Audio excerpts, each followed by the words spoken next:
Hello, and a very warm welcome from Women in Security, Conflict Management and Peace to the first event of the year and the third edition of the Book Café, Resistance and Voice, Exploring Women's Writings in collaboration with the Tasavvur Collective. For all of you joining us for the first time, Book Café was launched by Wiscom's Login Gender portal, which was envisioned as a central component of Wiscom's Hamsa Campus Equity Initiative. Today, beyond the Hamsa project, Login Gender provides access to resources and networks in the fields of gender equity and gender justice, and a platform for transformative dialogue.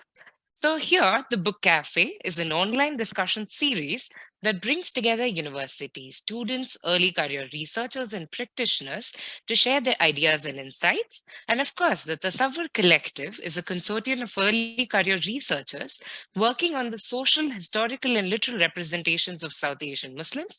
They recently collaborated and worked on a very successful symposium titled as Writing Muslim Women in South Asia.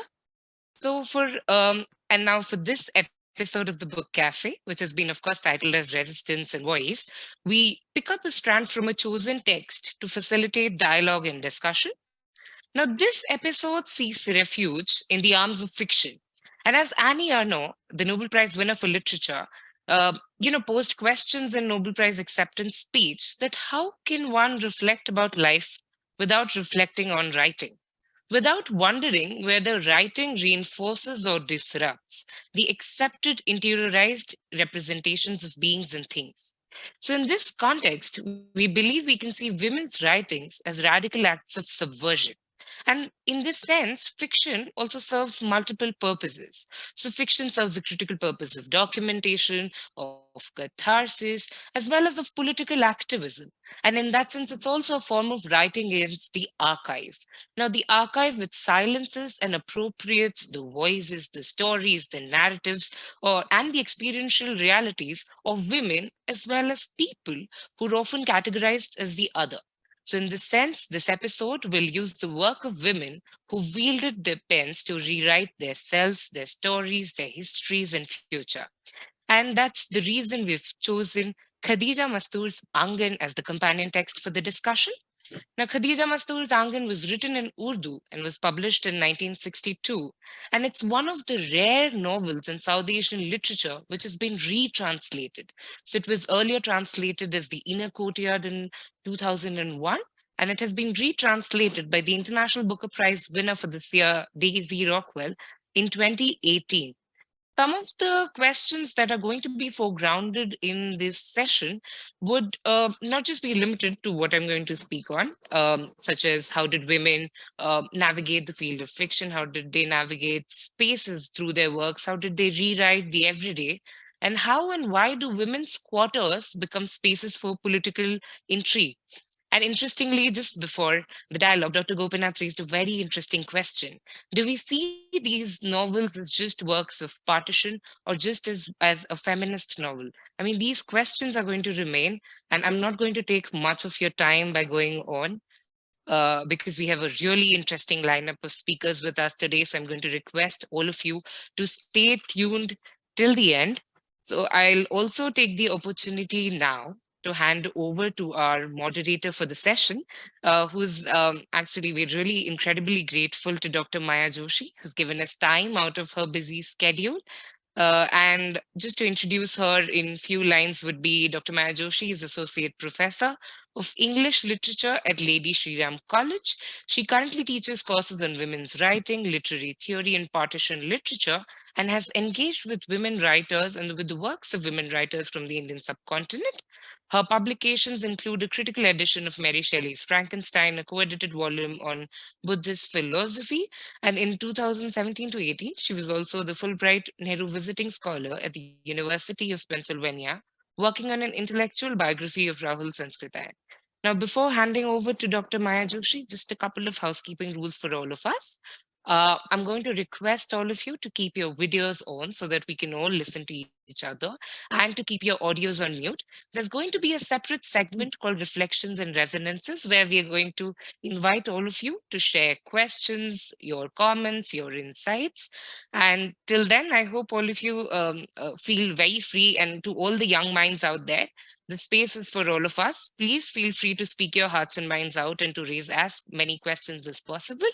Over to you, Dr. Joshi. Thank you so much. Thank you so much, Akashlina. Am I audible? Yeah. And thank you, Wiscomp, Dr. Gopinath, with whom I have, of course, a very long association, and to Tasavvur Collective, with which also I have a slightly longer association, thanks to Zahra, who happens to be a former student. Thank you for inviting me, and I'm here really to listen, frankly. I don't claim to be an expert at all on Urdu literature, Khadija Mastur, or on any of the many important, significant issues we'll be discussing today. But it is a topic of considerable interest to me, both as a woman, as a South Asian person, and as someone who engages with literature and women's writing in particular in the classroom and beyond. So Aangan, of course, has been translated as the inner courtyard and also as the women's courtyard.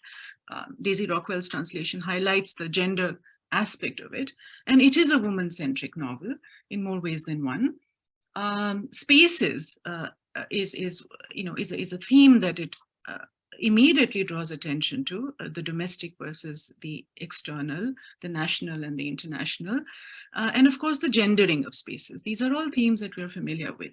Spaces that are occupied by women, but also spaces that they can occupy in a different sense of the term.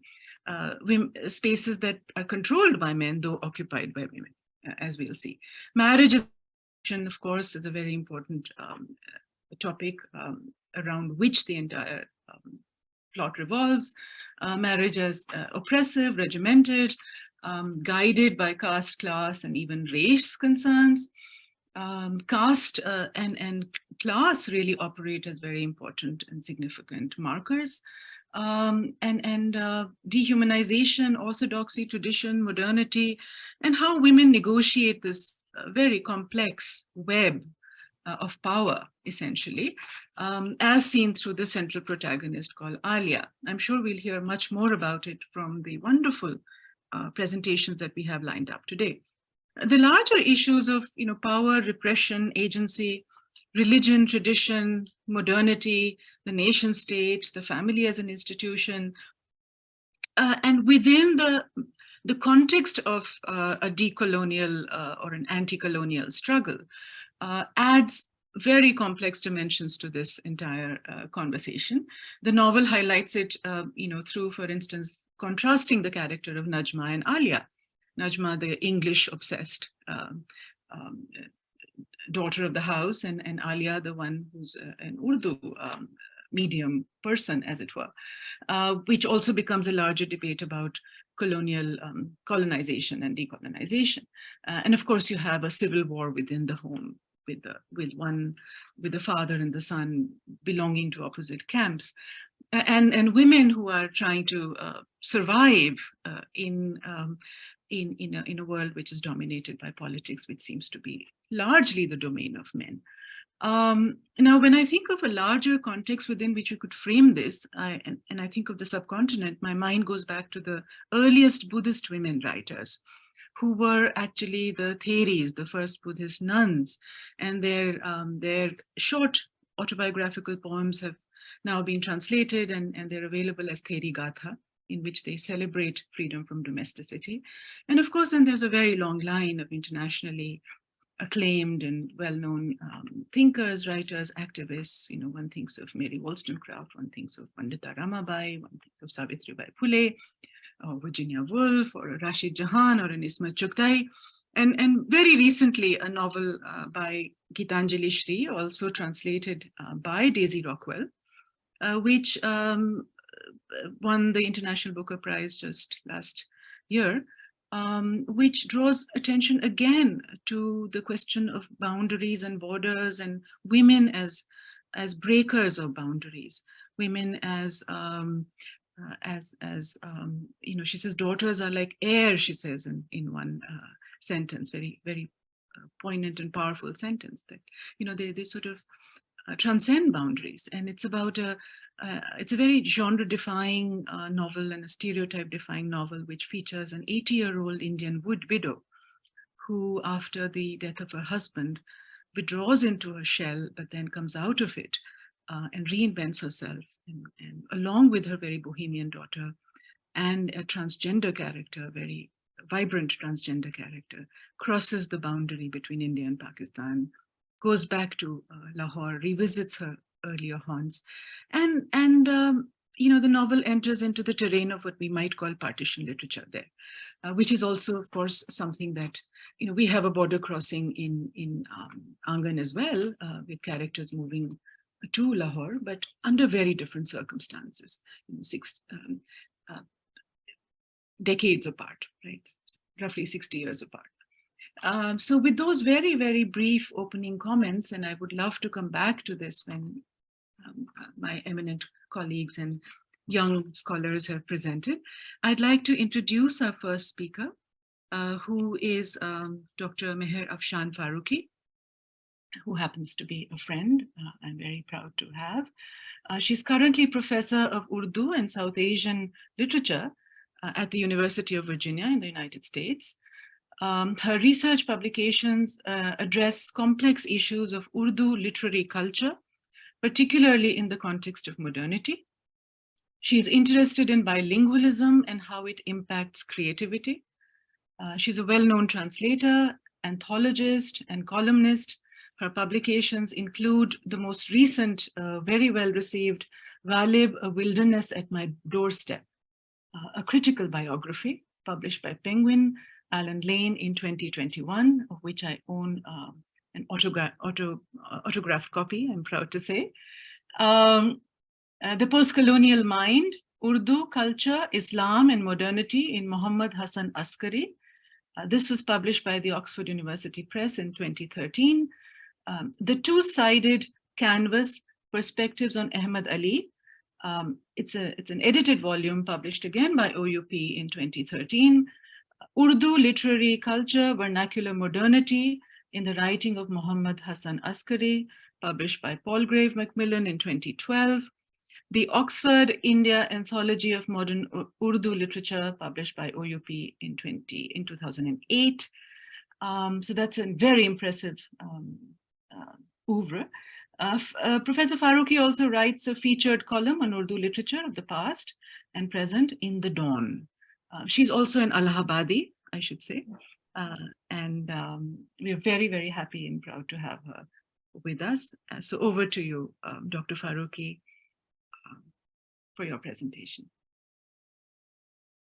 Thank you so much, all of you, starting with Akash, Leena, and the Tasavvur Consortium.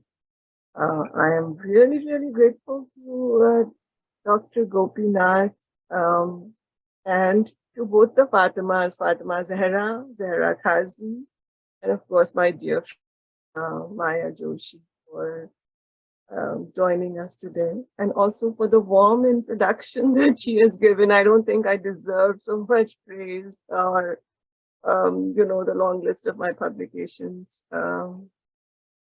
Yeah.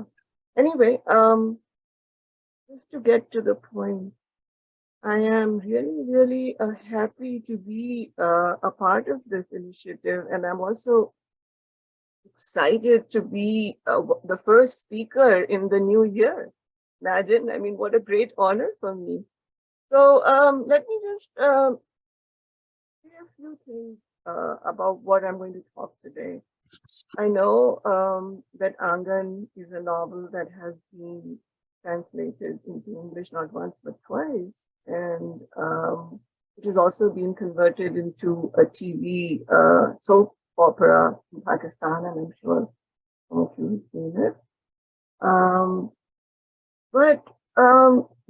In my talk today, I'm going to look at Aangan from both a broader as well as a micro perspective. So I'm going to frame this talk within the larger picture of women's history and also the relationship between gender, history, and the self, because I strongly feel that women's writing addresses an important space in writing as a whole. So I'm going to be looking at some of the bigger questions as well as some of the very sort of nuanced questions that are related to Aangan. Let me begin, since we have a diverse audience here, let me begin by sort of throwing this question out. I think most of us have heard or know or have read Ismat Chugtai. A lot of us know about Courtyard and Haidar, but I'm really sure that a lot of us haven't really read much of Khadija Mastur. And why is this? Why has Khadija Mastur sort of slipped between the cracks? Because, you know, she and Courtyard and Haidar both born in 1927. So, and Ismat Chugtai is a senior writer. She was born in 1950. So the three of them should be clumped together, but somehow Khadija has kind of slipped in between the cracks. And I'm going to also come back to this later on. But let me begin, first of all, with this big question. And that question is about women's education. How is women's education related to women's writing? And it's actually the role of men who facilitated women's education. So let me start with Sir Syed Ahmad Khan, who founded Aligarh Muslim University. Was he a big protagonist for women's education? Not really. He wasn't particularly interested in women's education. And this interesting fact came to I learned about this interesting fact when I was writing about Khadija Mastur.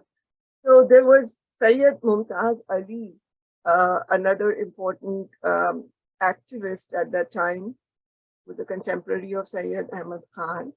And he wrote a book called Huquq-e-Nisma, which means the rights of women. And he went to Aligarh and he showed it to Sayyid Ahmad Khan, who was his mentor, and Sayyid Ahmad Khan looked at it and he tore it into two and he threw it in the trash can. Just imagine. So Mumtaz Ali was mortified, and he fortunately that time lunch was announced, and Sir Syed went out of the room, and Mumtaz Ali dived into the trash basket and rescued his manuscript, and he brought it back. But he respected Sayyid Ahmad Khan, so he had to wait till Sayyid Ahmad Khan's passing before he published this book. So the publication of this book, Huquq-e-Niswa, was really an important landmark, because in that book, he emphasized this big question about what are the rights of women, really, and what kind of education should women be given. This is a huge question, you know, and I mean, we are looking at, this book was published in 1898. So we are looking at, you know, the early years of the 20th century, and this big question about the rights of women and their right to education is being debated in this book. You can imagine this book was a huge flop. It didn't it didn't really become popular. But he was, you know, Mumtaz Ali wasn't fazed by this. He, with the help of his wife, Muhammadi Begum, he started a journal. And this time the journal was a huge success. It was called Tehzeeb-e-Niswa. And his wife was Muhammadi Begum, one of the early women novelists. So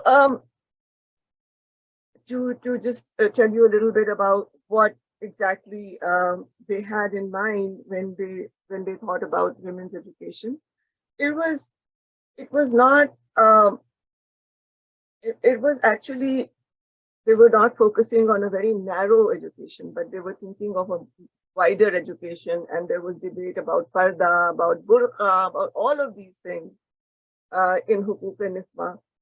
So the fact that it did not have a long life is really sad, but it did give impetus to the next important book, and that is Bihishti Zevar by Maulana Ashraf Ali Thanvi. And Bihishti Zevar became a very important text, and it was always given, it was a part of the trousseau of all brides. And it was an interesting book in the text, in the sense that it has been translated by Barbara Metcalf, not the whole book, but the important sections.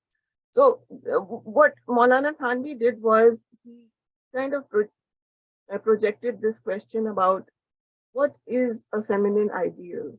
Who is the perfect woman? Who is the perfect housewife? And then there were all of these details about how she should behave and all of this, and so on and so forth. So Bihishti Zevar was published in 1905, and I don't think it has ever been out of print since then. I remember my parents bought it as a part of my trousseau. So it's never, it's always been there. So from 1905, I'm going to make a big jump. I'm going to come to 1930. Really an important landmark in Urdu literature and in the plugging of Urdu as a modern language, which is something that is very close to my heart. Because whenever we think of Urdu, we always think of Urdu poetry. We always think of the Gulo Bulbul. We always think of the jilted lover and his Ahuzari. We hardly ever think of Urdu as this modern language, which it is, and it was. So in the 1930s, Urdu is this upcoming modern language. It is producing a whole lot of literature. And the most important thing is that it has a whole slew of women novelists. I mean, imagine in the 1930s, we have women novelists and a whole bunch of them writing big fat novels. And then, of course, we have the publication of Angare, this path-breaking anthology of short stories in which we have Rashid Jahan blazing a trail. Now, Rashid Jahan, who was a medical doctor, she was a gynecologist. Unfortunately, she died young, but she was the only woman who was featured in Angare. And indeed, she was a firebrand, and she inspired so many women to come out and become writers, including Ismat Chugtai. So Ismat Chugtai was extremely, fascinated by Rashid Jahan, and she followed in her footsteps. And in Ismat, we have a writer who is very, very trenchant. She's bold, she's rash, she doesn't hesitate in pulling off the, curtain, so-called curtain from middle-class morality. She does all of those things, and she's appreciated and she's widely read. Then, of course, we have Qurratullah Haidar. There was also a sort of a sparring going on between Qurratullah Haidar and Ismat. Ismat called Qurratullah Pom Pom Darling in the famous essay. And Qurratullah Haidar's writing is very elegant, it's very lyrical, it's full of nostalgia. It is kind of confined to a certain class of society. But she was very widely read, and she had a long life and a long, people are still writing about her. But in between, we have Khadija Mastur, born in 1927, the same year as Qurratullah Haidar. And she also has a younger sister who is 1 year younger to her, whose name is Hajra Masroor. And both of them are in their, they're prolific.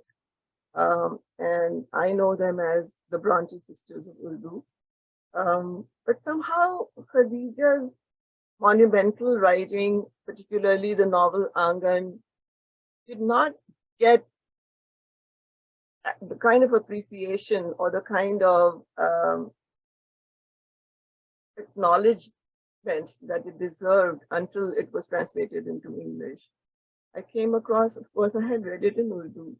I came across the first translation done by Neelam Hussain in 2001, and then more recently by my friend Daisy Rockwell.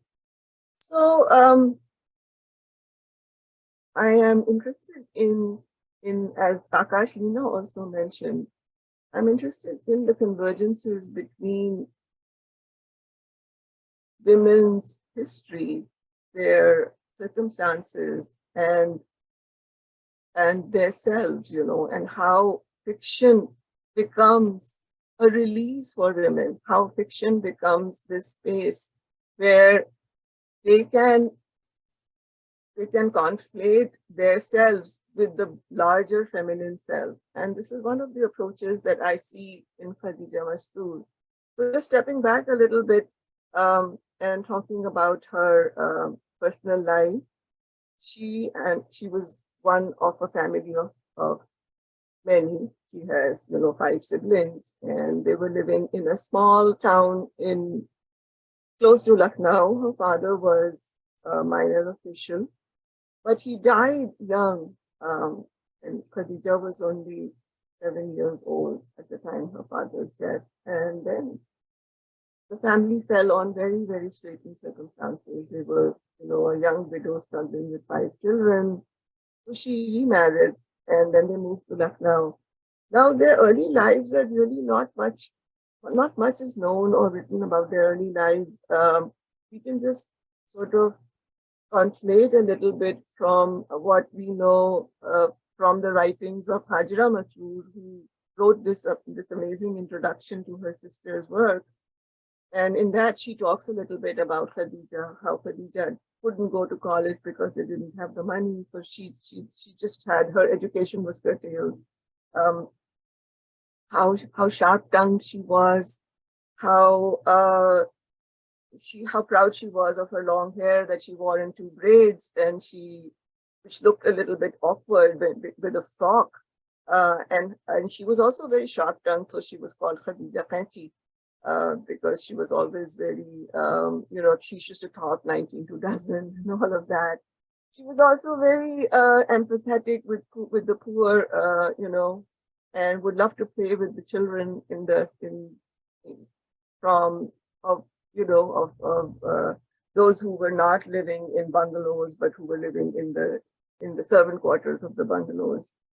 I guess the loss of her father and her mother's having a second daughter so soon after, so the fact that Khadija was only a year younger than her probably put Khadija in some kind of a sort of low self-esteem, and she began to write from a very early age. So she was only a teenager when she started. Her stories began to be published, and this is connected again with the fact that there were all these journals and all these writings coming out in the 1930s because of the progressive writers movement and because of Ismat and Qurratullah and Haider, and all of these people were there. So Khadija's writing, which is very different from Ismat and Qurratullah and Haider, because her writing is very unpretentious, it is very unadorned. It's very sort of matter of fact, and it draws, she's too young, of course, to be influenced by the progressive writers movement or something like that.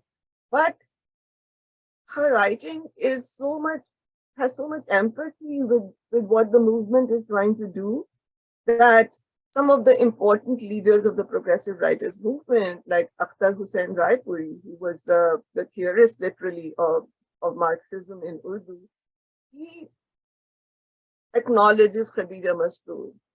And he is the one who wrote this introduction to her first collection, Bauchar, and he says that it is so important for us to have perspective on women from women themselves, women who wield pens, how they see themselves, what they have to say about women. So she had important mentors who came to her. She didn't go to them. And when partition happened, her parents decided to move to Pakistan. And there she was married in 1950. And she was married to the nephew of an important progressive writer. His name was Ahmed Nadeem Qasmi. And from there, her career begins to take off. and she becomes very closely associated with the progressive writers. She begins to, she's very prolific, and she publishes 5 collections of short stories. And we know that she has 2 novels. The major novel, of course, is Aangan. Um, so let me now get to Aangan and the characters in Aangan, the important, the women characters in Aangan. Of course, we have the protagonist, Alia. Then we have Alia's older sister, Tahina. We have this orphan cousin of theirs, Chambi, who lives with them. We have Amma. We have the grandmother. We have Kariman Bua. We have Najma Popu. We have this whole, and in the neighbor, we have Kusum. So there's a whole slew of women characters. But what exactly is the Aangan representing? It is representing the women's voice.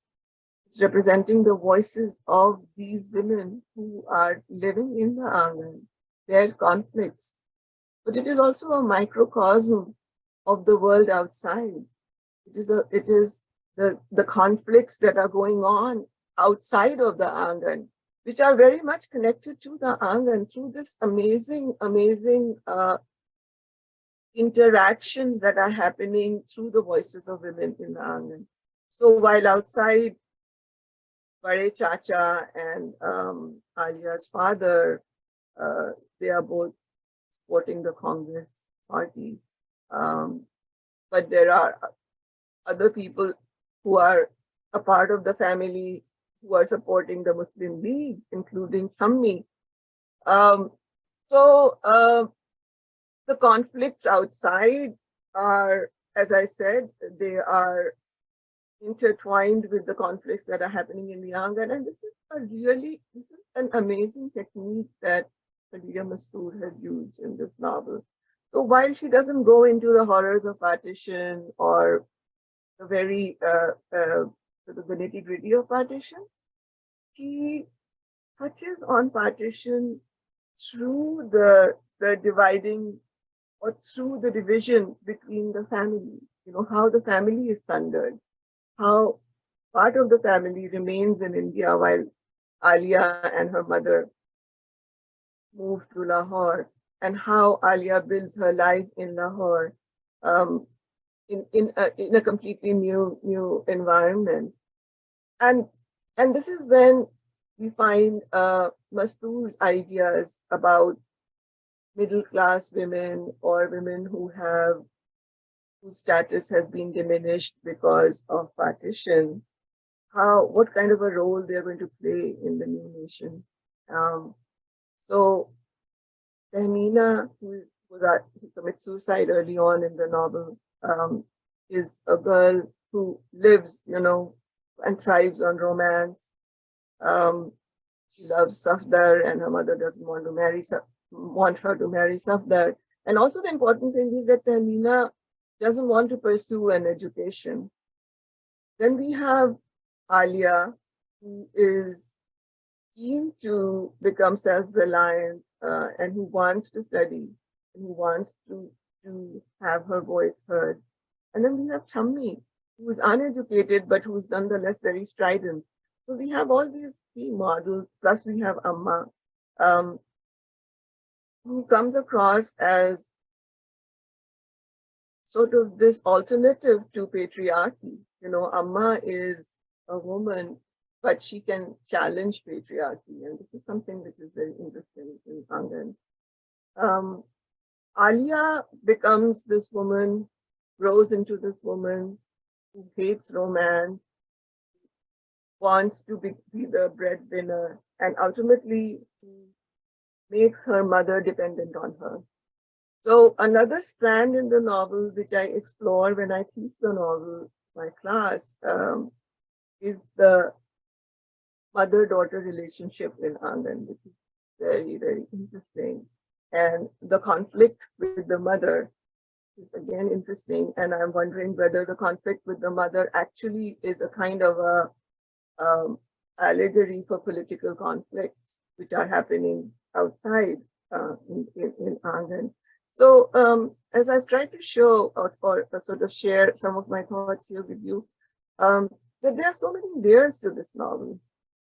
And it's only when you read it a few times, you have to read Aangan not once, not twice, but multiple times, because there are all these threads that are in this amazing novel that actually make it a very, very important text for us women. When I wrote this article and I submitted it to the reviewer, one of the reviewers said that can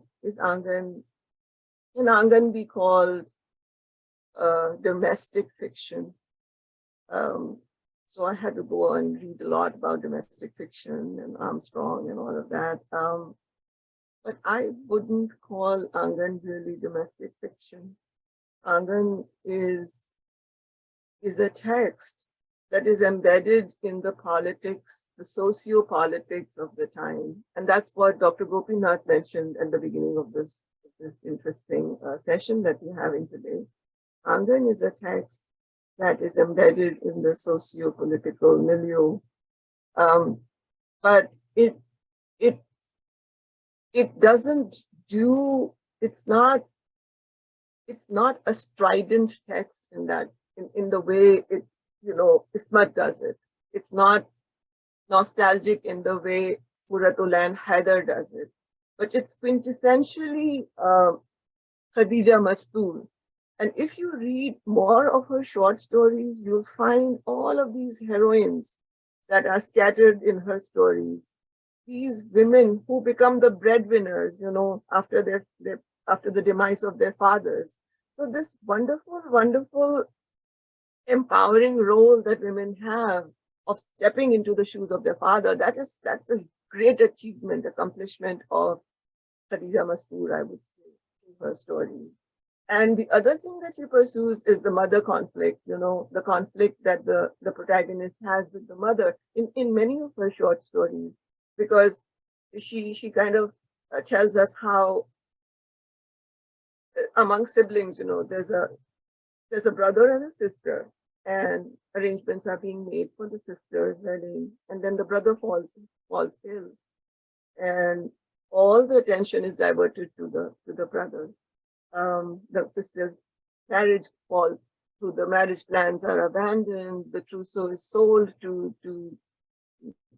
pay for the treatment of the brother, and of course the brother dies because he's suffering from tuberculosis.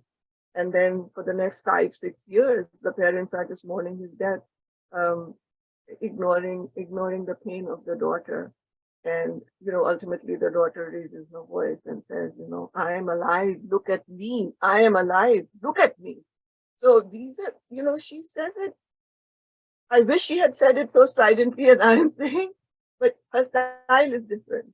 So I don't know where I'm standing in terms of time. Akash, Nina, can you tell me where I am? Should I stop and, I'm supposed to be the timekeeper. Okay, so please. 2 minutes, 2 more minutes. 2 more minutes. So there are two important novels, Aangan and Zameen. And Zameen is actually, she wrote that much later, and it's about her disappointments with the politics of Pakistan. So, we have here a writer who died young, and born in 1927 and she died in 1980. So perhaps if she had lived longer, she have contributed to more novels and become one of our major writers, perhaps. But already, whatever she has written is more than enough for us to bring her back into the discourse as we are doing now, and to really talk about the importance of the seminal text Aangan as a socio-political novel, and also a novel of feminine self, asserting itself, telling its story, putting itself into the history of women writing. I'm going to stop here, and I'm eager to participate in the discussion. Thank you. Thank you, Dr. Farooqi. I think the way we planned it is that we move on to the next speaker, and then we have a discussion subsequently.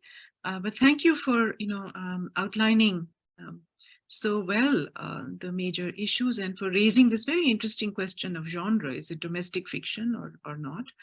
And I entirely agree with you that it's extremely layered novel. It's a novel that resists easy categories and challenges you at every step. You make a generalization and you have to step back. It's quite complex and layered and rich that way. Let's move on to our next speaker, Zahra Kazmi, who is actually one of the hosts.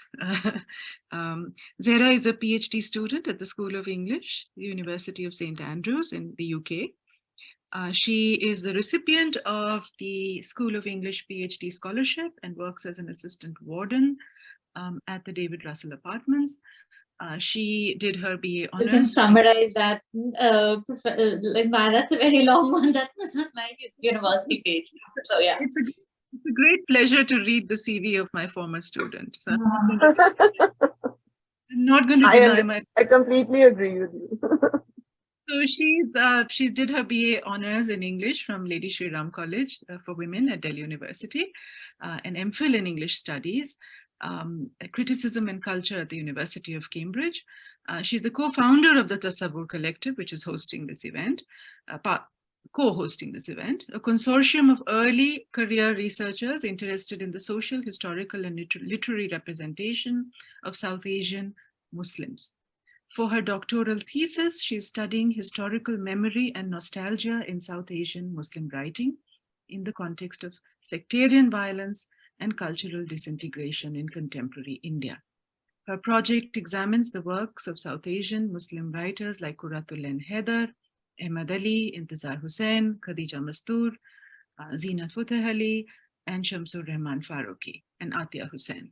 So her work is right where this novel is, it seems to me, at the heart of this. So over to you, Zahra. Thank you so much for that generous introduction, Professor Joshi. It's just been so wonderful to see you and MG. To me, the short forms just kind of slip out of my tongue like so easily, because that's what we were used to in Mandarin. But thank you so much for that. So I mean, yeah, and Professor Farooqi, your presentation has already sort of highlighted much of what I was has been a precursor to much of what I wanted to say. So thank you so much for that. Now, in my reading, Aangan is a novel that is primarily about the contest between the new and the old ways of being a Muslim woman, and how does this woman navigate in what Daisy Rockwell, I think, quite memorably calls in her afterword a buffet of poor choices. My reading examines the creation of the scope of resistance and choice in the construction of the Sharif professional movement of the new patriarchy. Now, Mastur's novel provides a key insight into aspirations of an impoverished, ex-feudal family seeking to ascend to middle-class respectability in an India that is swiftly moving towards decolonization. Mastur's searing feminist critique of respectability and separate spheres of political action becomes very relevant when examining how structures of patriarchy operate for that sort of woman. How does the notion of sharafat become inscribed in a religious caste and class identity of the novel? To answer these questions, it is important to just sort of briefly maybe put into context the larger cultural changes that this period saw in South Asia. Now, gender, obviously, as most of you know, became a site of contestation for sort of colonial and what is Indian culture, quote unquote. There is a wealth of scholarship that exists on this topic, both in within the Hindu and Muslim communities, where women came to be seen as the intimate repository of a sacred domesticity against the onslaught of Western modernity. The steps taken towards women's emancipation in colonial India were intimately sort of tied to this very complex transaction between national/religious identity, caste and class location, colonial power, and then somewhere in the middle, the individual agency of the woman. In the wake of the downfall of the Mughal Empire and the persecution of Muslims following the 1857 rebellion, the Muslim elite was now more amenable to change, and that allowed for greater acceptance of the community by the British. Now, the consolidation of the Sharif for the upper caste class Muslims in the aftermath of colonialism led to an increased effort on their part to capture the discourse around Muslim women's reform. This phenomenon is contagious with the observed sort of dominant tendency amongst the powerful elite in the Hindu community as well, and how they dealt with the question of Hindu women's reform. When you think of Raja Ram Mohan Roy and Ishwar Chandra Vidyasagar, etc. Within the Sharif caste or the Shurafa, the Muslim landed gentry, two somewhat opposing views of what this new women's education should look like existed. For the more anglicized section of the community, influenced by colonial norms, there was an emphasis on replicating Western traditional models, educational models. However, for a large section of the Orthodox Sharif population, while there was a growing recognition of the fact that women should be educated, the introduction of English education was a cause of, again, deep anxiety, and there was a greater emphasis on, say, Quranic principles of women's equality to allay these fears. Now, though through Alia in this novel, we see the subjective experience of these larger processes of the sort of fading away of the Parda system, which I think maybe Sheila is going to highlight a bit more, and the gradual abolition of the Zanana system, which was slowly sort of reinscribed materially and ideologically into the public fold in the run-up to formal decolonization. Sharafat, which has been translated by the feminist scholar Sheila Khojamulji as respectability, and I sort of draw from her work, and I describe it as a reinscribing of caste-class relations, particularly in the colonial period and thereafter amongst the Muslim community, through an express performance of respectability politics, whose features include proximity to colonial culture in terms of education, dress, and domestic rituals, but is undercut by a strong focus on so-called traditional Islamic values. Now, both groups, that is the liberal, westernized elite and the orthodox elite, start favoring education for women, but it is a segregated education. It emphasizes religious content and domestic training. Muslim identity and respectability was seen to reside in the protection of women. The reasons for espousing women's education was just a cause vary to reflect the interests of these groups. While there was an agreement that women made an ideal site to display familial social status, there was less agreement on what kinds of performances sort of signaled this Sharafat. Now, I argue that the fading away of the Parda system and the new conception of Sharafat still under construction leads to a crisis of femininity, observable in the new woman whose subjectivity is explored via Alia, with a particular focus on the relationship that she shares with her mother. Mastur focuses on how Sharafat in many ways was a fragile project, sustained by submissive, well-behaved women, but turned over its head and ruptured by those less inclined to follow the script. It provides enough scope for the dissident gendered subject to find an out, destroying the family, which is a term that's kind of repeated again and again in the novel in its wake. I examine how the larger national movement and eventually the partition destabilized these nascent notions of Sharafat and respectability, an event through which tensions underlying the conception of the new woman come to the surface. Now, as Professor Farooqi in her chapter that I think the talk sort of also borrows a little bit from the dynamics of class. I mean, you point out in this sentence that I sort of draw from is that the class and gender are etched sharply. The feudal values are stripped of its material base through the declining fortunes of the Muslim family. With the patriarchal and social power stripped of its material base, the traditional family's women are in the throes of bitterness and anger. And it is that bitterness and anger that kind of forms the affective thrust of the novel, because it is like a deeply distressing and disturbing book to read, with sort of relentless in its negativity. And I think that there is something to do with the sort of a category of Sharafat that has its basis in caste, but its currency is rooted in a class mobility that this particular family doesn't have. There is pressure on the younger generation of the family to move out of to move out of the financial precariousness that they're currently in and provide a steady income. Naturally, in a patriarchal system, the expectation to lead the family out of this falls on the men in the family, who prove to themselves to be spectacularly not up to the task. Asrarnia, each male member cannot deliver when it comes to sort of putting food on the table. Alia's father has this hot-headed fight with a British officer that leads him to jail. The political activities of Uncle and Jamil preclude them from gainful employment. Asrarnia, again, another character who's sort of the illegitimate brother, cousin, it's a bit unclear, is shown to be a pathetic, emasculated figure who invites both the reader and Alia's pity, but also irritation.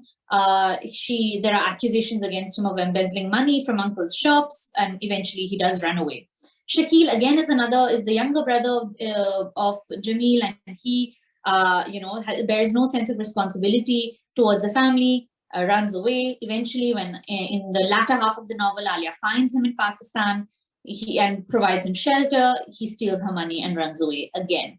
This is contrasted with the constant emotional and physical labor of the women in the family, who are far more consistent in trying to advance and maintain the family's sharif status, be it education and job security, for Alia and Najma, say, or arranging suitable matches and social contacts, which is something Amma and Shamni keep trying to do, or on a more fundamental level, providing sustenance and managing to keep the household running, which is something, there's a continuous focus on all the work that Kareem and Bua and Auntie keep doing in the kitchen, around the house, to provide for the men in the family, and to sort of keep the sharif status of this sort of family going.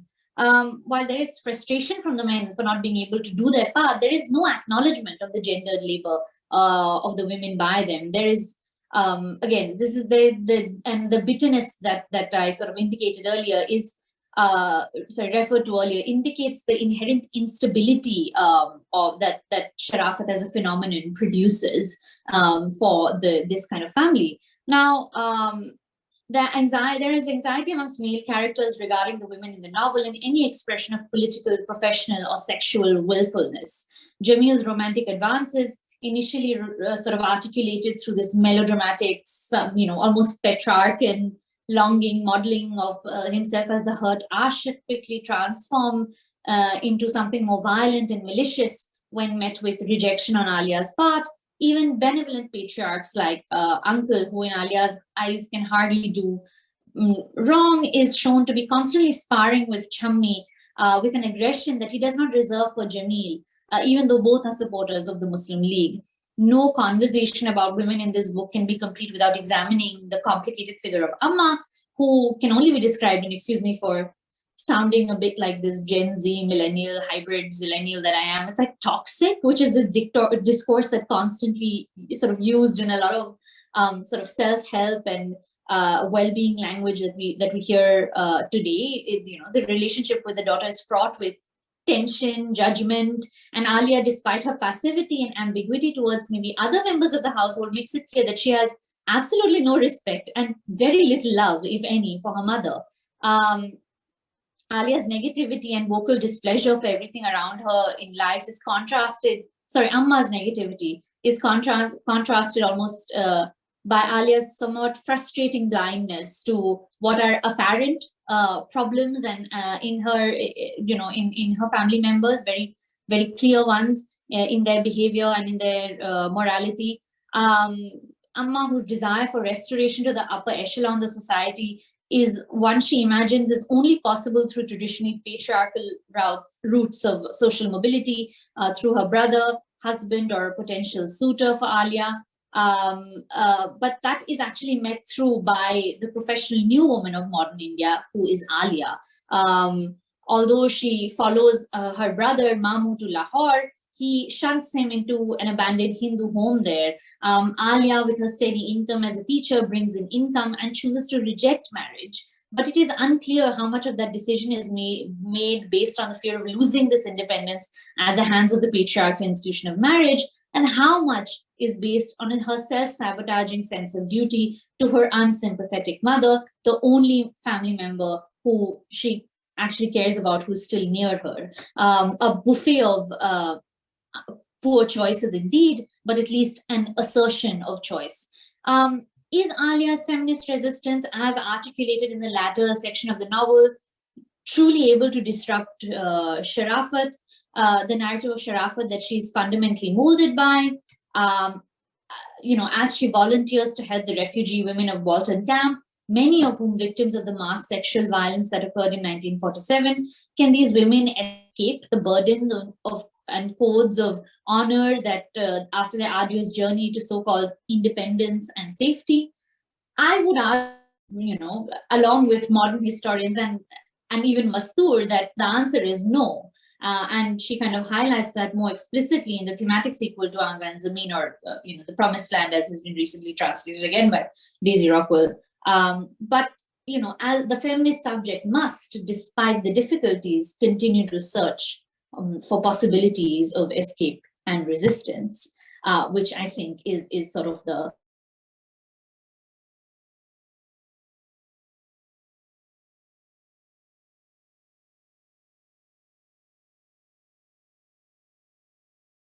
add probably. But yeah, thank you so much for listening so patiently.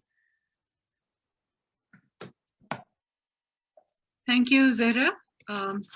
We lost you there for a second, but okay. I hope you finished everything that you wanted to say. We did miss you. We lost you for about 30 seconds. If you want to complete what you were saying or repeat it.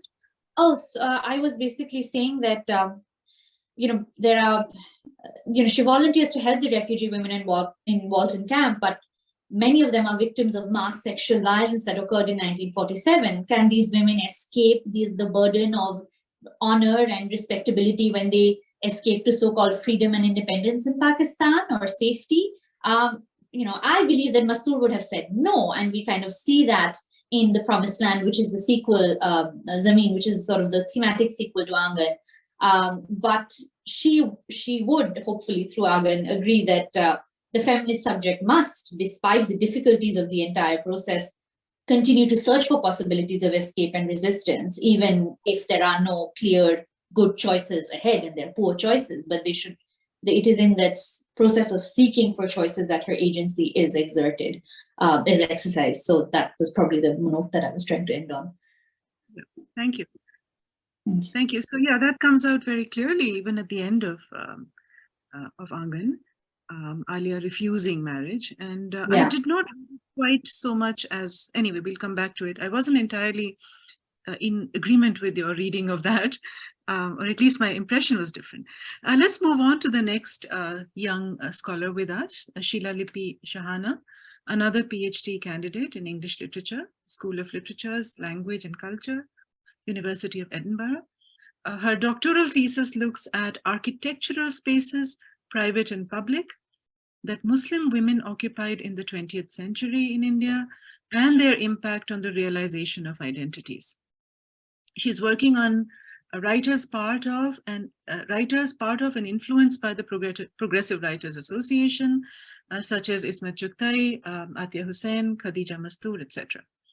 Her texts are mostly in translation from Urdu to English, and she aims to entangle further the relationship between gender and space to reveal a distinct spatial temporal identity of the Muslim woman of modern India. So it seems to me that Aangan is again custom designed for your project. Over to you, Sheila. Thank you so much, Dr. Joshi, for that introduction. I was sort of nervous for a second if my bio was outdated, but it holds up, so I'm happy about that. I do look at space, and I think, as you said, Aangan is sort of the perfect novel for me in a lot of ways to look at the space of the house. And in each of my sort of chapters of my thesis, I look at different spaces, public, semi-private, and very private spaces. And I think I just want to begin by sort of jumping off of what Professor Farooqi said when she stated that we see women writing fiction and occupying the space of fiction as a space of their own. And I think that is a good point to begin to talk about space, because in a lot of theorization about women's space that I sort of work on, there is an emphasis on the ontological and the metaphysical spaces that women occupy in genealogy and women's history.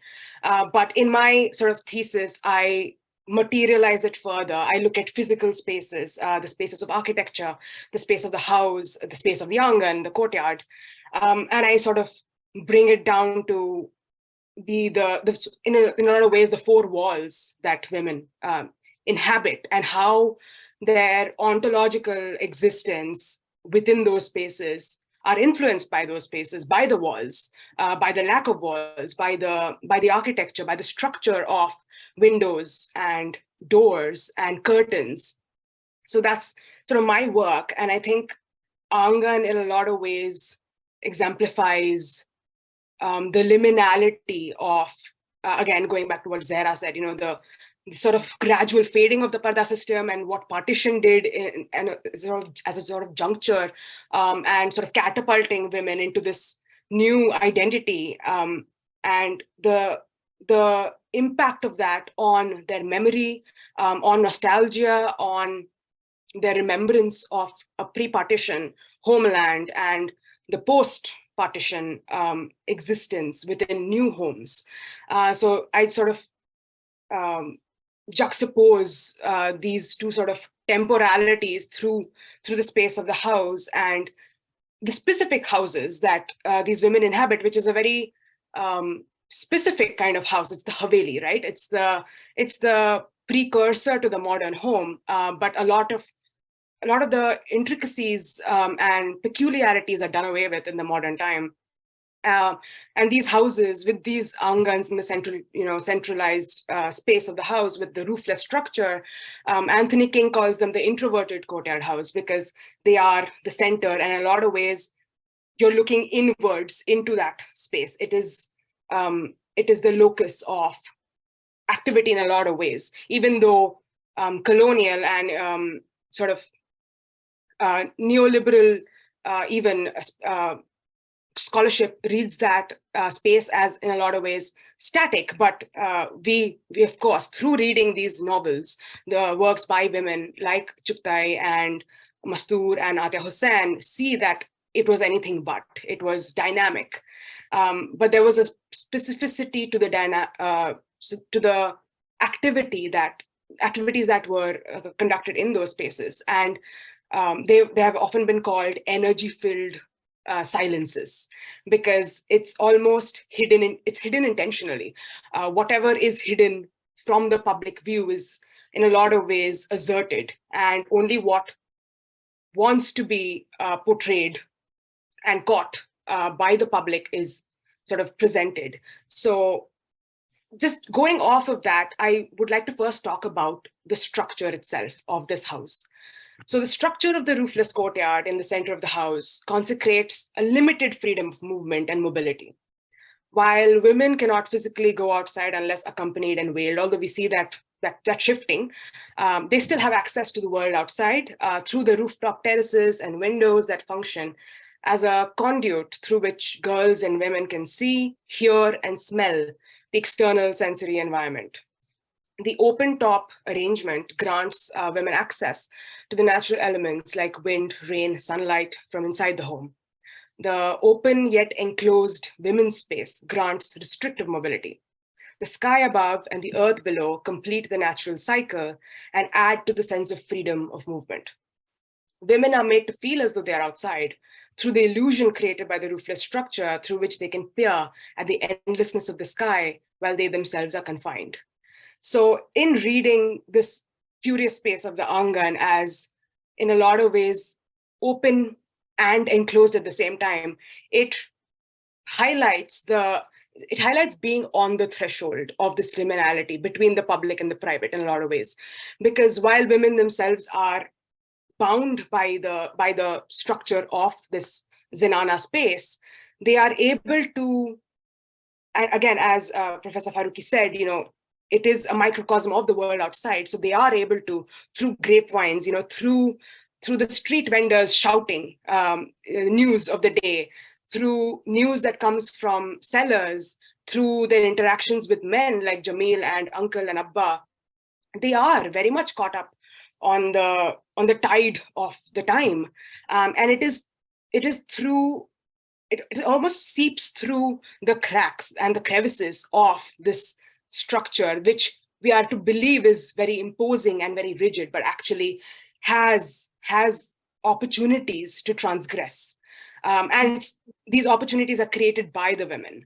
So if they are unable to leave the house, or if they don't want to for any reason, there are other ways in which they can interact with the world outside. For example, Alia, through the room that she occupies, which used to be Jamil's, she looks out the window and she can look at the school which Shakil is supposed to be enrolled at. And there are many instances in the novel where she peers at the school, and she's unable to go to school because she used to go, and then once they moved into their uncle's and aunt's house, her mother stopped her from attending school, and she attends it remotely. But she looks outside the window. The clear glass of the window is a window to the outside world, to a world that she would like to be a part of, but it is not that she is not a part of that world, because the house is as much a part of that world as the public. So this dichotomy that we have often created between the public and the private dissolves and is something that is seen as regimented, but actually women cross these boundaries in a myriad ways all the time. And there's also, like I said, the rooflessness of the courtyard itself is very interesting, because on the first night that they move into this new house, they all sleep in beds in the Aangan under the stars. And she lays in a separate bed to Tahmina, and then Jamil is there, Amma is there, uncle stops by. And in that moment, Alia mourns the loss of her childhood life that she has left behind, where they were better off. They had more servants, they lived in a bungalow. But even as she's sort of recounting that life, she's feeling, she finds this to be the start of something new when she enrolls in a new school. And she's, in a lot of ways, the enclosure of space consecrates her relationships with her family members more. As she's growing up, she starts to understand Tahmina better. She starts to understand Safdar better. And she starts to see what, Fatima, as we said, as, the grapevine of information through entering the courtyard as she herself grows up. And I think Professor Farooqi's paper as well starts with women's education. And I think something interesting that we do see is Alia is one of the few who does get a higher education, right? Tahmina, we know, only studies up to class 10, and Shami has not studied as far as we know. And I think with Mastur creating this dichotomy between these different women who are in the same generation, but also asserting their agency in ways different from Amma and the auntie, we see the role that education plays in the choices that they make. Because Kusum and Tahmina, similar in age, both the victims of a failed, doomed love in a sense, they take their own lives because they see no other way out of the situation in which they find themselves. And I think, as Zahra said, whether it is an ill choice or not, it is a choice that they make, and they assert their agency, and they spend their whole lives almost in that space of the house, and it's within the Zahrana that they actually assert their final choice and leave this world. Whereas Alia, I think we're supposed to believe, because of her education, to a certain extent, definitely, I think impacts her, the array of choices, the plethora of choices that she has, which her sisters can't even conceive of. So when she makes the choice to not get married to Safdar and refuses Jamil's advances, it is at the cost of companionship. Because after partition, when she's at her new house, she's the breadwinner. This is finally a room of her own. This house is her own, and she's spending it with her mother, and she's working, she's volunteering, and when her mother asks, why are you volunteering, she says, it brings me peace. So there is a sense of peace that she finally maybe feels for the first time, having severed links to the past. But even so, the cost of that, the cost of rejecting the institutionalization of marriage is loneliness. Because at the end of the day, she feels lonely when she hears the news of Jamil marrying Chammi and taking care of the child. There is a sense of defeat in there. So it was a curious time in the way that the house and the boundaries of the house dictate how much you can assert, and the politics of choice and the politics of location as well. And I sort of use the quote by Inga Bryden a lot, which is where she says, there is no outer without inner space. So I think for the longest time in the history of, the subcontinent, and elsewhere, if we look at Egypt, if we look at the harem, for example, it's been seen as this blind spot in fiction, and something that is outside of comprehension and outside of the politics of our world. But actually, this fiction that we're reading, whether or not, and we can have this discussion about domestic fiction or is it a partition novel, we'll have that discussion, I'm sure, and I'm looking forward to it. But this novel in particular, I think, reflects that in the same way that the outside seeps into the inside dictates the world that is being created outside. So I guess that's my time. Thank you so much for listening. Thank you, Sheila Lipi, for raising all sorts of very interesting questions. So are we looking at some questions now, or shall we start with some comments? Would Dr. Farooqi like to comment on the other presenters' presentations and come back? Because several references were made to your work, your longer published work. So perhaps you could start with some comments. Yeah, sure. Indeed, the younger presenters were mesmerizing. I learned so much from both the presentations, and I was kind of thinking through as they were speaking. Let me sort of address the question of Jamil Sharafat and what it meant in the context of the feudal family decline and so on and so forth.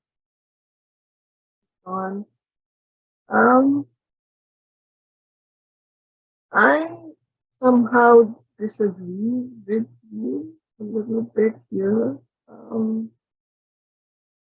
in that the locus of the novel is not so much on Sharafat and on assertion of the sense. Really, I wonder if you would want to expand a little bit on why you want to bring in Sharafat with this point. Would you like me to respond now? If you would like to, or yeah, let's have your response. Okay, thank you so much for that question, Professor Farooqi. Well, I mean, the thing is, I am analyzing sort of three writers in conjunction for this chapter. So I look at Khadija Mastur, Ateh Hussain, and Zinat Fateh Ali, and I examine sort of Sharafat in relation to a bunch of women writers who I think kind of appear after the initial wave of progressive writers movement and kind of think about the partition in a more longitudinal sense. So while, of course, Mastur was sort of related to the progressive writers movement, as you pointed out, she's from a generation that kind of is a bit after the sort of like someone like Isma Chughtai or Rashid Jahan. So I am interested in thinking about how the performance of femininity gets disrupted by the partition. And I think the way in which femininity is expressed in sort of late colonial India is very much, again, rooted in this sort of complicated caste class transaction that is happening, in relation to this sort of waning but still very strong colonial influence, this sense of like thinking about a new identity that emerges in the wake of decolonization. And I see that there is this sort of a breakage also, again, with the sexual violence and the ghost of that haunts in some ways the latter half of Aangan. The ideas of femininity kind of changing around that time amongst Muslim women. So I see, and I sort of borrow on from earlier work by historians who are looking at gender relations in that period, like Faisal Devji or Shinila Khojamulji, and kind of see how the literature of that period provides us some evidence or some kind of possible ways to link these larger historical commentaries about the subjective experience of individual women. So that's kind of my attempt to do that sort of a literary historical sort of work, I guess, to some degree here. I'm sorry, your voice was breaking a bit, so if I missed something, please, go ahead. I think we should have this discussion off screen because it's going to be very prolonged. Let's just move on to more questions. Yeah, are there any questions, first of all? I had a question. Dr. Gopinath has her hand up. Well, what can I say? This has been such a rich repertoire of questions, and the language itself can be fairly intimidating for a non-literature person like me. I just had a question, and this is really directed to Maher and all the young scholars. When we look at feminist literature, we seldom mention the idea of destiny, especially in the South Asian context. It plays such an important role in both in contemporary as well as in sort of earlier discourse. Now, if we were to look at agency and destiny, I mean, free will and determination, if you want to really simplify it in very, very traditional Marxian terms, is that here is Alia propelled to go to Pakistan, a place that she really never wanted to go to. And then there is Chammi, who was always a sort of, shall I say, her imagination of Pakistan really was a very important part of her life and her psyche. She chose to stay back. Now here are two, how is agency playing itself out here? The educated woman at this point of a very important turning point in her life is not able to make the choice that she really wants to. Whereas the so-called illiterate, but in some ways educated woman is able to choose her destiny in terms of place. And so this whole idea of displacement, destiny plays itself out. This is a question to all of you. The other is, we talked about the architect. I mean, it was a fascinating presentation on architecture. Here is architecture that allows access to male cousins in almost an incestuous way. So how and that kind of, and it's both a filial bond, it could be sort of attributed to a deeper eroticism.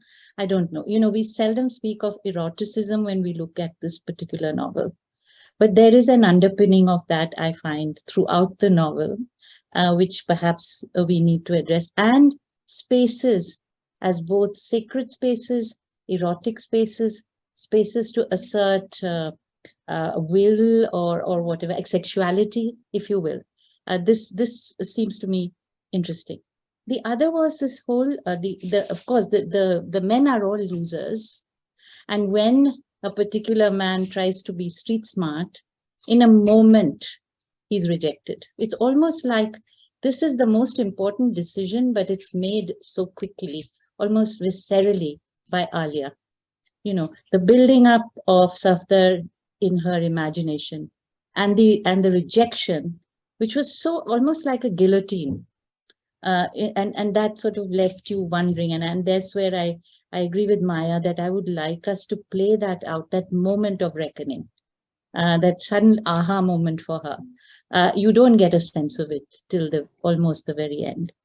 Then the other thing is that the liminal character, Asrar Mia, for example, I sort of see him as a wild dervish who's impoverished, accepts his impoverishment, but has very profound things to say about relationships. He's always making the most humane intervention, almost from outside the shadows, and people don't have the ear to hear him. And Alia's own sensitivities to the cries of the planet, the woes of the world, devastation of the dropping of the atomic bomb in Hiroshima, that really leaps out of the text in ways that gives you goosebumps. Somebody who's looking at that political moment as one of such deep significance, sitting where she is within the so-called courtyard. And so I always see her moving to Pakistan as a deliberate, sort of a harakiri, almost kind of being propelled by circumstances. I see very little agency in that whole denouement, where everybody else is seeing it more as a kind of assertion of agency. But there are so many layers to this novel. I mean, and I'm so grateful to all of you who have opened the windows of our mind to so many nuances. I'll go back, Meher, as you suggested, and reread it again, and maybe reread it, and perhaps get a little wiser on it. So those were some of my questions. Thank you so much, all of you. Thank you. I am actually going to, I'm really sorry, ma'am. I'm actually going to quickly intervene. And of course, first of all, thank Dr. Gopinath for asking these questions and actually setting the tone for the discussion and giving the speakers a bit of time to also respond to so many nuanced and nuanced at the same time. They seem very simple and yet they're so complicated questions. And I'll actually invite all of you in the audience and open up the session for question and answer. Just a few set of housekeeping rules for all of us. Those who wish to ask a question are requested to raise their hand, which is at the bottom panel of your Zoom screen. There's a reactions icon. If you click that, you'll get the option of raising your hand. And because we're also running short of time, but we want to listen to as many people as possible, I'm going to request all of you to keep your questions and comments under a minute. And if possible, please keep it a bit specific also, if addressed to a particular speaker. And now, of course, I'll actually open it up and sort of invite the speakers and Professor Farooqi and Dr. Joshi to respond to the questions. And I do see a couple of questions coming in the chat box. I guess we'll first go for a round of comments from all the speakers, and then we'll pick up the questions. Thank you.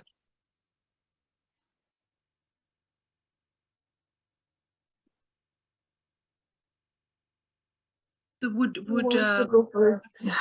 Let's have the younger speakers respond. This is becoming a pehle aap moment. I'll go first, since Dr. Gopinath asked me a question about architecture, and I think I'll try and speak on destiny, although I mean it's something that I have actually not really considered. So thank you for bringing it up. I'll definitely think about it, because it's interesting the way that you've sort of contrasted destiny with agency. And I think, as you said, there is a lot in this novel that, and the choices that women make, that makes you question intent and the extent of agency in that way. Because even, and especially at the end of the novel, where it's a moment of realization for Alia that she doesn't want to marry Safdar, even though just a second ago she said, I will spend the rest of my life with you. And also the question of moving to Pakistan, I think it's not so much, because she was never invested in the idea of Pakistan the way Chammi was. So it's that moment of realizing that, and maybe this reflects Mastur's own sort of feelings towards towards this creation of Pakistan, where at the end of the day it's an uncertainty. They don't know, and for this sort of class of people, it also, they at least at the time think it doesn't pertain to them in a lot of ways. So I think she makes that choice in an instant in a lot of ways to me, because on the alternative to Pakistan, and she says this is to stay in this swamp, as she calls it. So it's not so much moving very willingly, rushing to Pakistan, as so much as it is moving out of the house as well. That she sees her opportunity, because it's actually her mother who presses her on it. Her mother wants to move with the Mamu to Pakistan, and she's sort of uncertain and not really convinced, but she sees it as a way out in a lot of ways. And I am curious to sort of think about for how many people at the time who didn't know what Pakistan would even look like. There was no Pakistan, so to speak, when these questions were coming up. So it was new, and the novel really highlights the conversations happening within the women's space. Whereas on the one hand, we see that they are very much caught up with the world outside. On the other hand, we hear Alia saying, how does that matter to me when she gets the news of something to do with the world war? She says it has no bearings inside the household, but at the same time, we know that it does. So it's very curious how women at the time were navigating, because I think for especially Amma's generation, to them, it felt like, on the one hand, they were glad for, in a lot of ways, the resolution. They were hoping that men would finally come back home and pay attention to household affairs, even though that doesn't seem to be the case. But in a lot of ways, they are also disinterested in the whole notion of independence and movement in a lot of ways, because they see that it has no particular bearing to the household in a lot of ways. Nothing changes. They don't know if moving to a new place will necessarily guarantee more freedom, or if it will just be men taking up same positions of power just in a new country. So there are very different sort of questions to partition and to the creation of Pakistan that come up in the novel. And I think Professor Gopinath, you asked about the architecture and in the Zanana and the eroticism and the proximity of the male cousins. And again, you rightly pointed out that it's not really something that we talk about. And for a lot of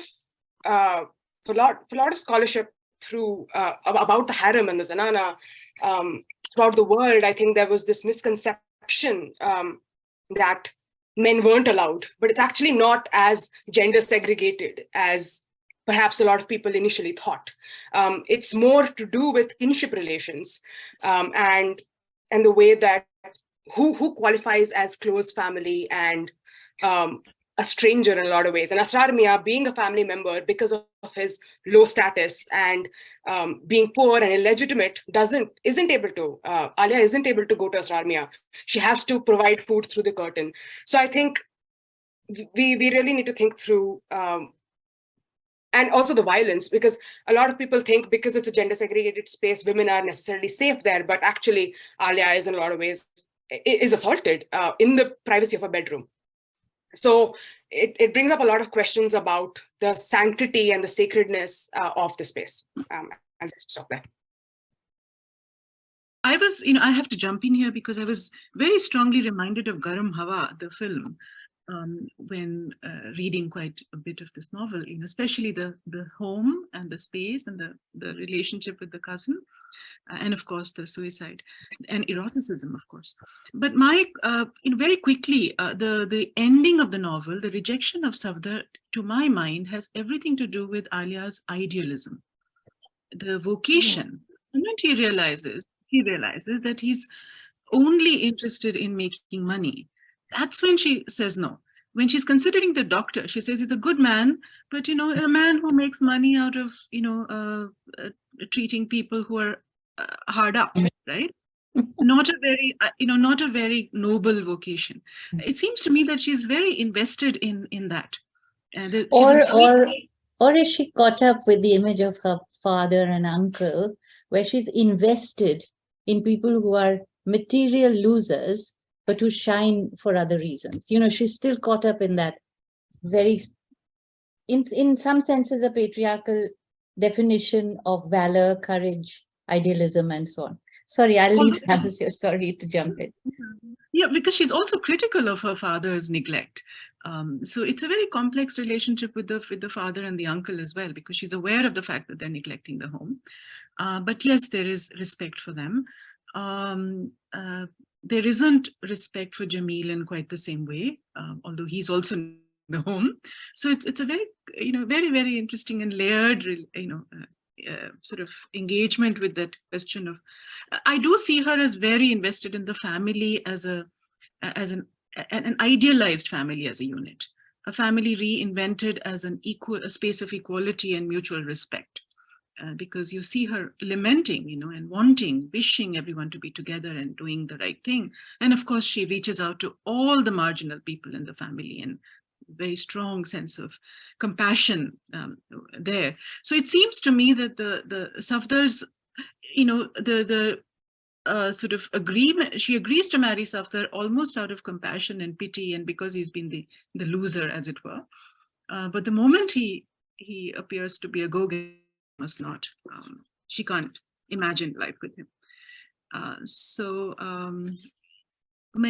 Did anyone else? I wanted to respond to Dr. Gopinath's extremely valuable observations.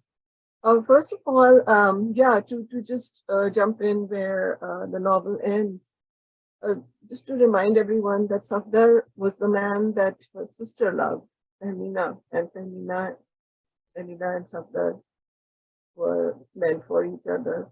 And Alia actually despises Safdar and thinks him to be a weak character because he doesn't live up to her sister's expectations, and he doesn't come back when she needs him to come back.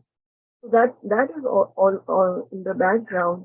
And somehow at this point, Mastur decides to move away from an emotional ending or kind of exploring Alia's emotional state of mind, but she prefers to give her actually some more agency at this point, right, over Amma, because Amma wants Alia to get married. So Mastur says, no, here the heroine has to reject Safdar. And also sort of get back at her mother, remember, because Amma actually initially disapproved of Safdar and Tahmina's relationship. So I think in the end, she comes across as a strong character, even though she had to give in to Amma and move to Pakistan, though she didn't want to because Mamu was going there. So she ultimately, she prevails, turning down Safdar for so-called, because there's a bit of the progressive idealism that comes into, and she has to say, oh, he's very materialistic and all that. But I think the deeper thing is the fact that she never really forgave Safdar for letting down her sister. So I think the novel could have benefited from another 10-15 pages, but I try to get into writers' minds. My father always used to say, you think that you can think like Ghalib? I said, no, I just have the sweetness of trying to think a second thing. Anyway, yeah, there's another interesting question here from Akshaj that I see in the chat. Akshaj, can I request you to ask your question, to unmute and ask your question? Sure. Thank you so much, Dr. Farooqi, Sheila Lippy, and also Zahra for your wonderful sessions. I wanted to ask this question primarily to Dr. Farooqi and Zahra. Ironically, also, I was once a student of Zahra, so it's really nice to be here with Zahra's teachers. When it comes to looking at Khadija Mastur's oeuvres, and here I mean short stories as well as her novels, as well as those of her sister Hajra Mastur, I was wondering, what role does the form of the novel play in women's literature? And by extension, since we know they both published a large number of short stories, how did the reception and impact of these works contrast with, let's say, larger works like Aangan and Zameen in terms of, let's say, newer shifts, like in terms of book history, for example, in the discipline of looking at literature? I think this is a very good question. It's a question which a lot of Urdu critics have grappled with for a long time, because you see, women writers came into view as novelists first. And I think I mentioned that in the beginning of my talk, that as soon as education and openings were available, we have major women novelists writing massive novels, actually. And then suddenly there is this decline in the novel form, and everyone is writing short stories. And so this is pretty interesting in terms of the vehicle of expression, or the status of Urdu in independent India, partly. So the short story is a smaller vehicle, the novel is a bigger one. And partition, of course, was the event that gave a lot of writers the material which they sought to write this bigger, on a bigger canvas. And unfortunately, very few people took this opportunity. I wonder why Khadija Mastur herself wrote only this one major novel, actually, Aangan, because Zameen is a very small, it's like a novella, and it's very poorly written, I would say. Maybe she was ill at the time.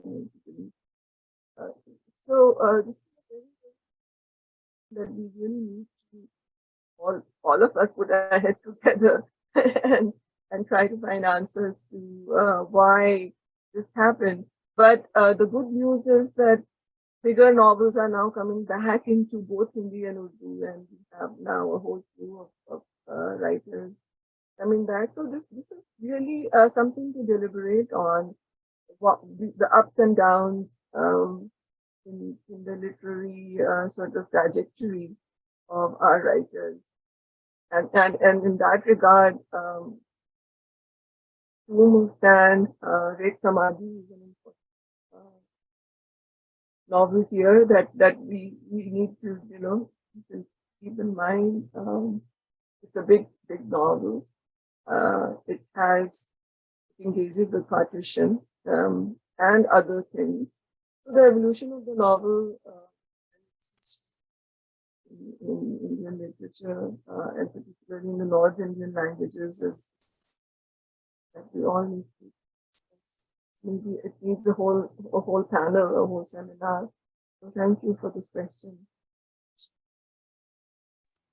Akshish, thank you so much for joining, first of all. And this is actually a very interesting question. And I must admit, I've not explicitly thought about it in the sense of women writers. And I think there's definitely something to explore here. And as sort of Professor Farooqi, who clearly knows more about the subject of the history of Urdu literature and in general, but I have this sort of hunch, and this I mean, I may be wrong. Sort of, I think a lot of it, especially I've noticed this general trend of sort of women writers sort of switching to the novel form a few years after the partition.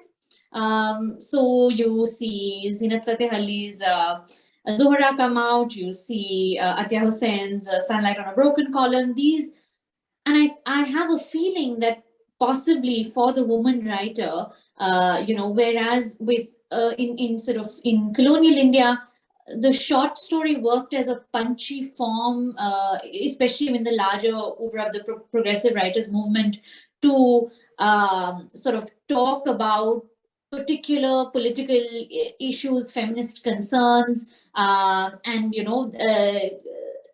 sort of spread them out to the public in an easier sense. But with what happened with the partition and what happened with the creation of Pakistan and sort of the larger exploration of the more ambivalent feelings of, say, this, and particularly for the Muslim woman, right, the subject becomes classed in a particular religious category, classed in a particular national identity, classed in a particular gender identity. the novel then becomes a better format, simply due to its length, maybe perhaps, to articulate these larger, more complicated feelings that sort of,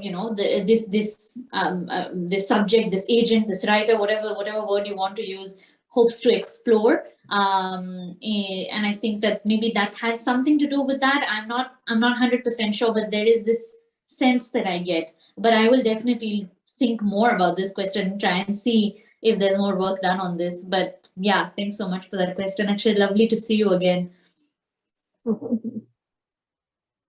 Yeah, thank you so much to all of you. And we're really running short of time, and there's so much to think about. So I'm actually going to request Fatima to come in, who's a doctoral scholar at the University of Exeter, and is the co-founder of Tasavvur Collective, to sort of give us precise takeaways maybe from the session. It has left all of us with so many questions, but Fatima, could you just help me out with that? Of course I can. Sorry. The smog in Lahore is, I think, pretty bad, just like Delhi. So I have a smog cough. But yeah, no, it's such a privilege to be here with everyone and to listen to all of these amazing presentations. And obviously I know Sheila and Zahra really well, and I know their work really well, but I'm always blown away by how incredible they are when we go on, especially about novels like Aangan, and what a joy to have Professor Farooqi with us as well. But I think the main takeaway that I would kind of assess from these presentations and the kind of conversations that we were then having, it seems to have a lot to do with this idea of community, ideas of spaces, these kind of tangible spaces that women are existing in and navigating and trying to break out of as well in many, many cases. This idea of privacy and the home, which I think is also, the house, the physical space of the home in partition novels and in kind of these feminist women-centric novels is also really important, which of course, Sheila touched on as well, and everyone else did. Ironic as well that because I'm speaking to you now from Lahore, where the novel ends, this is how our talk is going to end as well. So that's a nice little poetic ending to everything. But I think that maybe, we discuss a lot about this, the challenge of kind of confining Aangan to a specific genre, whether that's women's writing, whether that's this idea of domestic fiction, whether that's partition writing. And I work as part of my doctoral thesis, I work on the Progressive Writers Association, and the kind of willingness of people to kind of categorize a lot of the writings that come out of the BWA is something that I always struggle with, because you can kind of see their writing classified in various different ways.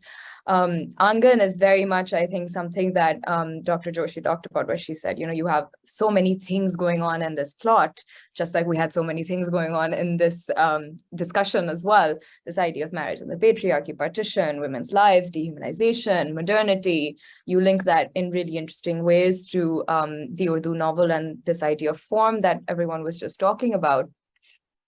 And I think that, again, one of the things that constantly keeps coming up is, why is Aangan not talked about more? Why is something like Aangan and a person like Khadija Mastur, why is she not more widely known in the canon, whether that's the Urdu literary canon, whether that's, canon in translation, whether that's this idea of, a progressive novel, what exactly is a progressive novel, and how form shifts, particularly when it comes to this moment of partition and a country is split in two. And you see very much through her protagonist and her narrator as well, and how unreliable a narrator Alia can be at times when and this is something that Daisy Rockwell writes at the end of her translation, where she says you're not quite sure what she's thinking, even though the book is kind of told to us from her perspective. You should be very suspicious of what she's thinking and what she's doing and the kind of story that she's telling us, because she is such a viciously private person with her thoughts and her feelings, because expressing them is not something that seems to come naturally to her.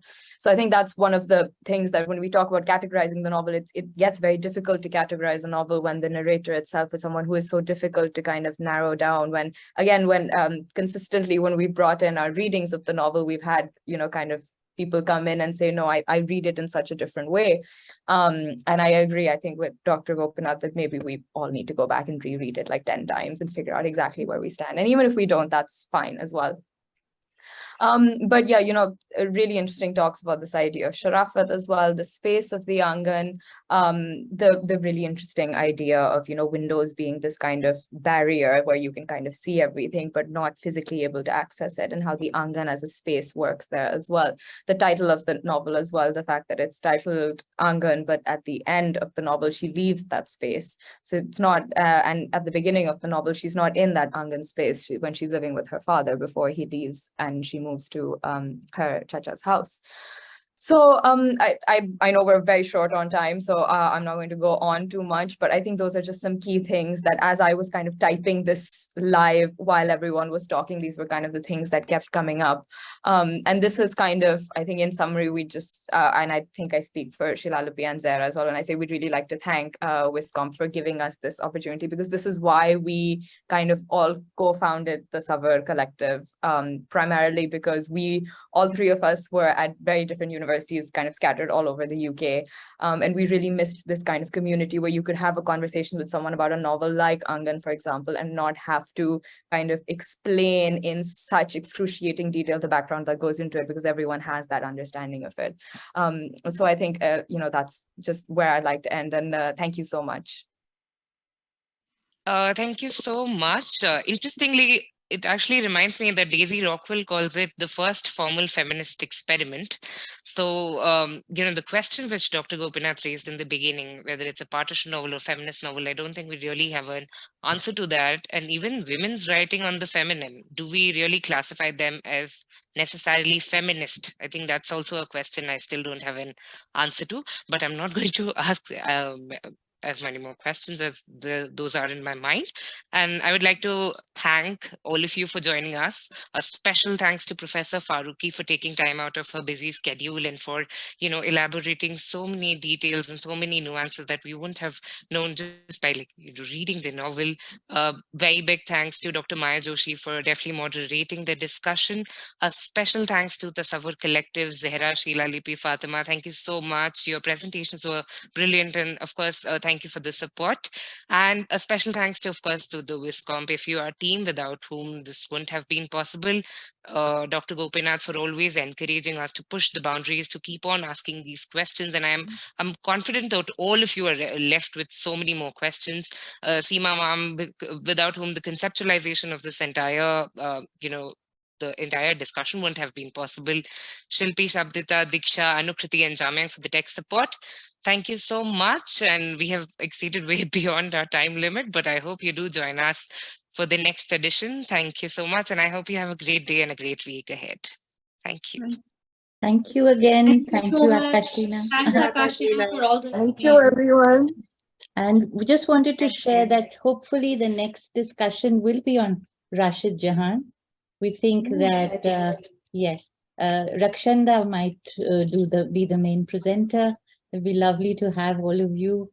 And thank you for sharing your affection, love, trust and creating this magical space for all of us. And once again, I want to acknowledge the Foundation for Universal Responsibility for giving us the freedom, the space, and investing trust in us so we can continue across borders and boundaries to build solidarities that transcend cartographies of fear and suspicion. Thank you and love to all of you.